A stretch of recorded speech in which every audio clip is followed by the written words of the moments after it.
Juri pendidikan pada hakikatnya ialah sebuah hak fundamental tiap warga negara dan dapat menjadi instrumen utama untuk meningkatkan kualitas sumber daya manusia dan untuk mencerdaskan kehidupan berbangsa sebagaimana yang telah tercantum pada Konstitusi Indonesia.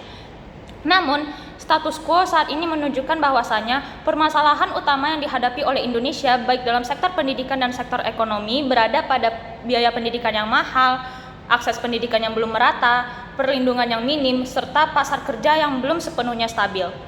Di tengah kondisi tersebut, muncullah sebuah gagasan mengenai penerapan student loan sebagai salah satu solusi alternatif biaya pendidikan. Sekilas, kebijakan ini akan tampak efektif dan meyakinkan untuk memperluas akses pendidikan di Indonesia.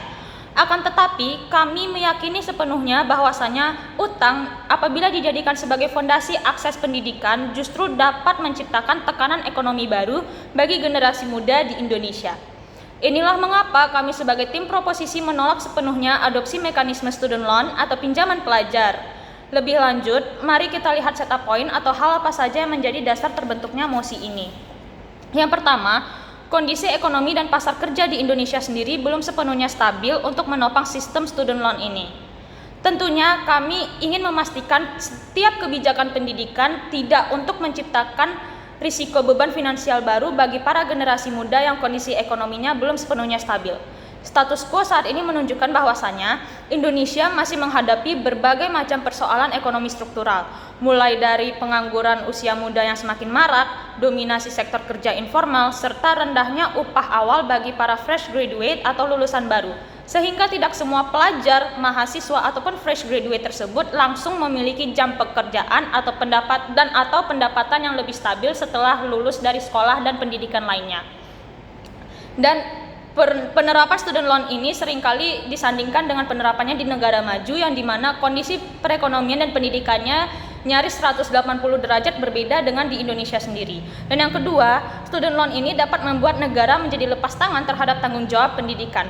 Status quo menunjukkan bahwasanya masyarakat masih meminta dan menuntut negara untuk segera memperluas subsidi pendidikan, perbaikan distribusi beasiswa, dan juga membuat akses pendidikan yang lebih terjangkau. Jikalau kebijakan student loan ini dinormalisasikan, tentunya negara akan menjadikan student loan sebagai salah satu solusi utama dibandingkan meninjau dan menindaklanjuti bantuan pendidikan langsung dan bantuan pendidikan lainnya, dan juga menghiraukan jalannya kebijakan student loan ini sendiri. Sehingga kami akan membuktikan bahwasanya adopsi mekanisme student loan di Indonesia justru akan menimbulkan banyak dampak negatif yang lebih signifikan dan mengapa hal ini bisa terjadi. Lantas, apa saja esensi dari penolakan kami? Yang pertama, sekali lagi ditekankan bahwasanya pendidikan ialah hak dasar yang dijamin oleh negara. Bukanlah suatu hak atau suatu hal yang dapat dibangun di atas mekanisme utang yang justru akan membebankan generasi muda di jangka panjang nantinya. Dengan menolak penuh, kami justru akan mengeluarkan subsidi pendidikan, memperluas akses dan penerima beasiswa, serta meningkatkan kualitas pendidikan negara dan juga mereformasi secara utuh biaya pendidikan agar lebih inklusif dan lebih adil. Memasuki argumen yang pertama, student loan dapat menimbulkan tekanan finansial dan risiko munculnya jebakan utang. Tim proposisi mencoba menggambarkan student loan ini sebagai salah satu kesempatan untuk dapat menutupi atau mengcover biaya pendidikan yang mahal. Namun perlu digarisbawahi bahwasanya student loan ini merupakan sebuah utang dan utang mampu menciptakan tekanan finansial.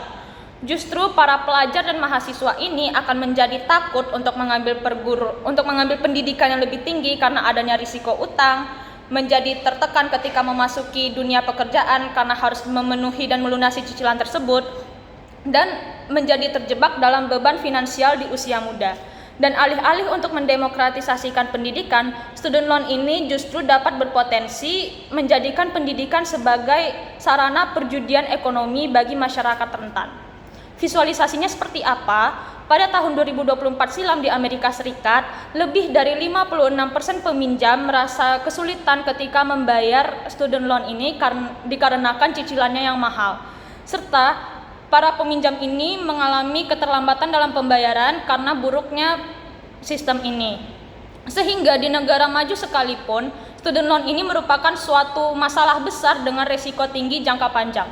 Tim proposisi mungkin akan menyampaikan bahwasanya, pembayaran dapat dilakukan secara bertahap dan juga bunga yang diberikan tentunya bersifat proporsional dong.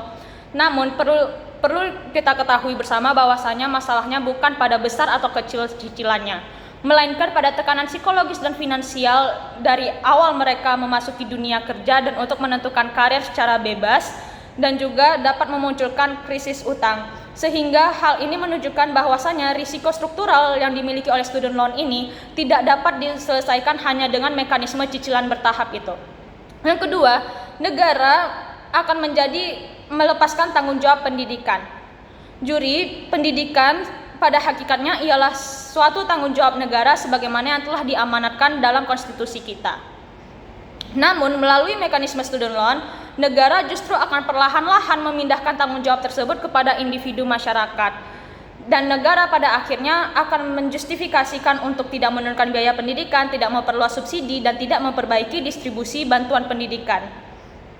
Jikalau kita hanya berpatokan pada student loan tersebut dan membayarnya sendiri, jelas-jelas hal ini dapat berisiko dan berbahaya bagi Indonesia sendiri dan juga bagi para masyarakat yang ketimpangan ekonominya masih dinilai tinggi.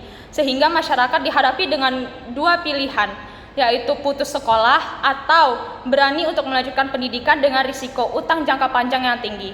Tim proposisi mungkin akan mengatakan bahwasanya student loan ini hanyalah sebagai tambahan, jangan terlalu dijadikan sebagai patokan. Tapi dalam praktiknya, mekanisme student loan yang legal dan normal akan membuat negara mengurangi fokus terhadap kebijakan biaya pendidikan karena student loan ini secara fiskal tentunya lebih murah dan merupakan solusi alternatif yang cepat. Namun bahayanya ialah pada tekanan ekonomi yang tinggi dan juga risiko utang yang jangka panjang lebih tinggi. Pendidikan ialah alat untuk meningkatkan kualitas hidup masyarakat, bukanlah sebuah tekanan ekonomi baru bagi para generasi muda. Dengan adanya student loan, walaupun sistemnya jangka pendek, namun potensinya nyata, yaitu dependensi utang, beban finansial, dan juga ketimpangan pendidikan. Dengan demikian, Dewan ini meyakini bahwa Indonesia tidak semestinya mengadopsi mekanisme student loan sebagai solusi utama pembiayaan pendidikan nasional. Sehingga kami dengan bangga berdiri menjadi bagian dari tim oposisi terhadap mosi yang diperdebatkan pada hari ini. Terima kasih.